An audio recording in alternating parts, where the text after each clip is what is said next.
This happened a week ago. Up until a few days ago, I went to a small, local gym in my now previous New Jersey town called Black Bear Fitness. One day, I had the misfortune of running into some skinny, awkward, yet creepy-looking kid, probably 18 years old. He didn't look like he belonged in a gym at all. I had headphones in and I was doing my set when I heard him saying something to me, but it was muffled by the music. I was already annoyed with this kid, given that he was breaking an unwritten rule of the gym. Don't try to talk to somebody when they're doing their sets. I took my time finishing my set, and then took my headphones out to ask if he needed something. Then he started acting like I looked familiar, but right away I knew this kid was just trying some pathetic attempt at making friends. I assured him I didn't, but the kid wouldn't stop talking to me. I'll skip most of the conversation, but eventually he actually asked me for my Instagram and Snapchat, weirdly enough, and for whatever reason I gave them to him. Instead of just saying something like, "Buddy, I'm trying to work out," or "I don't have social media." After I gave him my Snapchat and Instagram, however, I did kind of urge him to let me resume my workout. He finally seemed to get the message and walked away. Not without saying bye like 3 times though. That night I got a snap on my phone saying "from Sean." I immediately sighed and said, "Oh no." Just wondering why the hell the kid would snap me. I opened the snap, and the kid was in a creepy, weird pose, face way too close to the camera, with his head resting in his hand and a half smile on his face. The text over the picture was "Hey" with 2 Y's. I muttered the words, "What the fuck?" For the record, I'm a guy, which made this even more weird. My thought process was, I've had enough of this loser already. I'm gonna remove him and make it clear I don't want to talk if I see him at the gym again. And so I did. I removed him minutes after he sent that snap. I'm sure not even a minute later, again a message popped up on my phone, saying "Snapchat from Sean." I waited a few minutes before opening it. This one was even creepier. Now the kid was sitting up on his bed, no smile, more of a surprised, angry expression. The text over the image said, "Why did you remove me?" Now I went as far as to block him, meaning he couldn't snap me anymore. And that was that. I threw my phone on the desk and sighed out of relief. Half an hour later, my phone goes off, saying "Sean added you as a friend," and then "Snapchat from Sean." He actually made a new account. I opened the snap and felt my heart drop. It was a picture of my front lawn.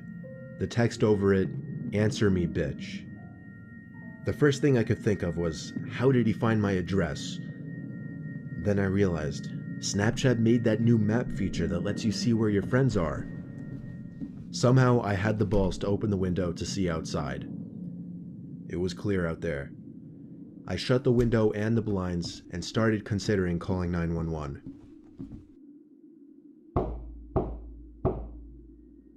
It was the sound of taps on the window. I took a deep breath, and with one swift motion, I pulled up the blind and the window at the same time and pulled the kid into my room by his neck. I punched him in the face a few times before he was out cold. Now I called 911. By the time they arrived, he was awake, cursing me out, promising he'd be back and kill me. The cops heard it all. I didn't even have to make a case. The kid was an idiot. Luckily, the timing of this worked out well, because I just moved a couple days ago out of state. Only thing that worries me, I don't want to have to make a new Snapchat account, but anytime somebody new adds me on the app, I'll never know if it's secretly that Sean kid again.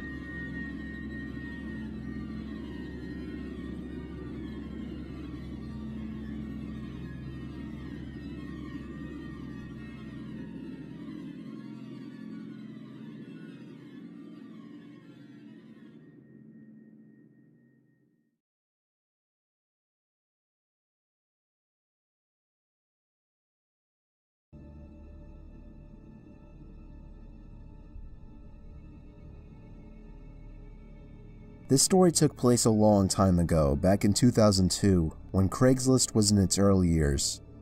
Many wouldn't know, but back in those days, Craigslist was a lot different. It was a lot more so an online garage sale, or just a place where people would list old things that still had some value that they were willing to give away.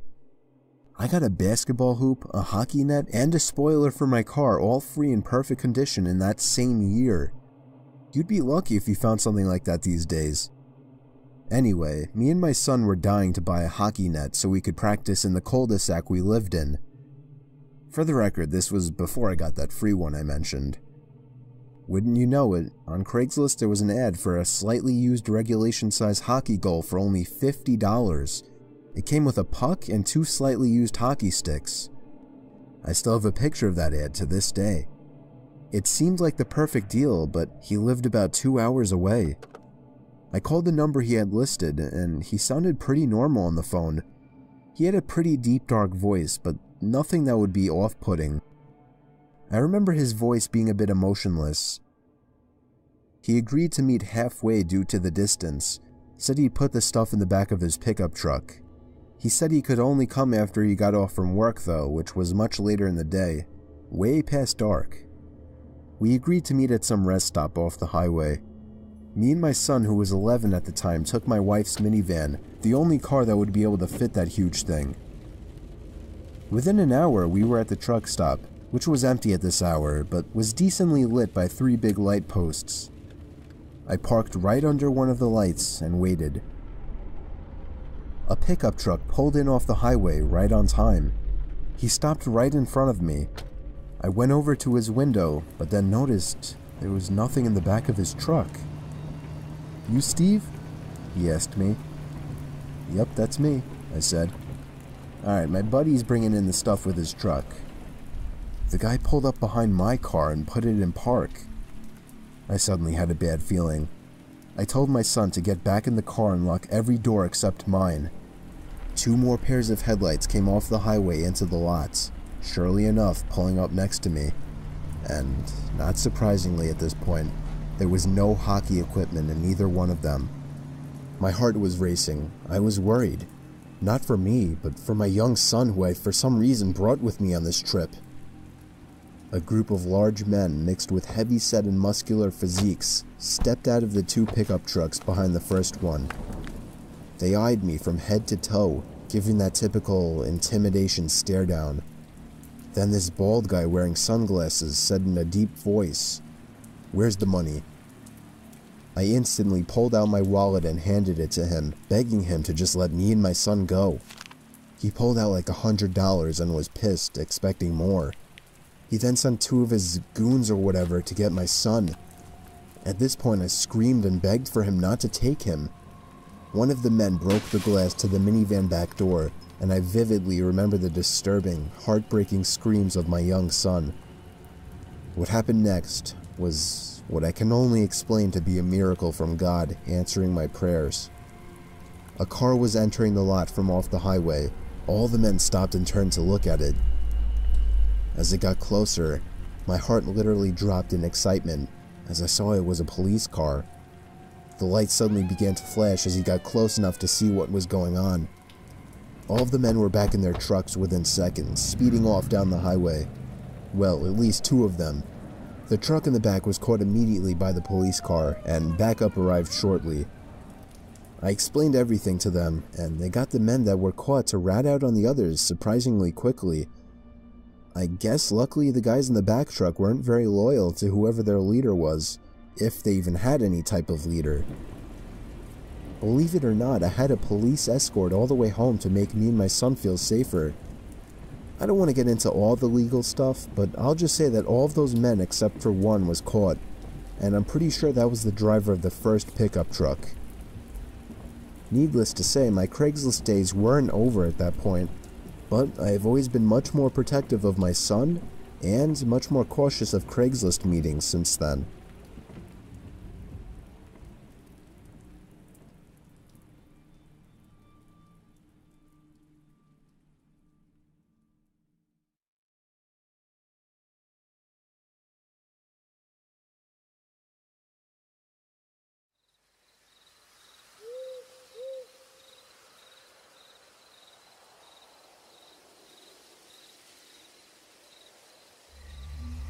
So me and a couple of my buddies went camping last summer alongside the Willamette River.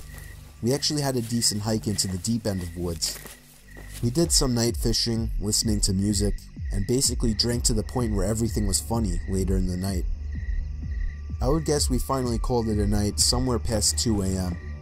I shared a tent with one of my buds while the other two shared another tent. We heard them laughing about something. At first we laughed at the sound of their laughing, but it soon got annoying and we yelled for them to shut up. One of them responded, "It isn't us." I sat up, startled at the response.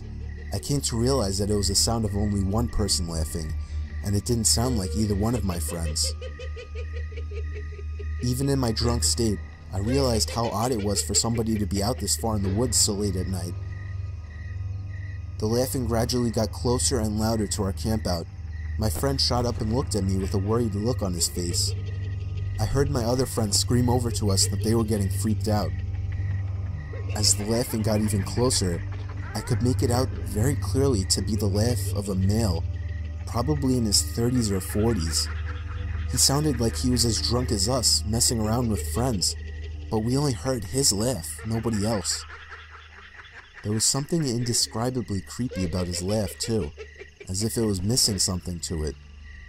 You had to be there to understand what I mean. The laughing was now just at the edge of our campsite, but we couldn't hear any footsteps at all. Now that may not seem like a big deal. It was impossible to move through that without making noise. And finally, all of a sudden, the laughing stopped completely.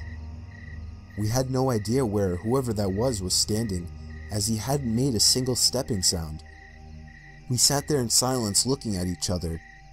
My friend was clearly freaking out, but he was keeping it together the best he could. Finally, something broke the silence. The sound of something rubbing against the cottony fabric of the tent. We saw the outline of a hand through the moonlight, pressing on the tent. We both screamed at the top of our lungs before getting out of the tent. We ran as fast as we could through the woods, our other friends following us. After about 5 minutes of running, we somehow found our car. I actually puked from running so much before taking the wheel. I don't condone drinking and driving, but I still believe we were just in this situation. By far the most horrific experience of my life. No idea who or what the hell that was, or what they wanted.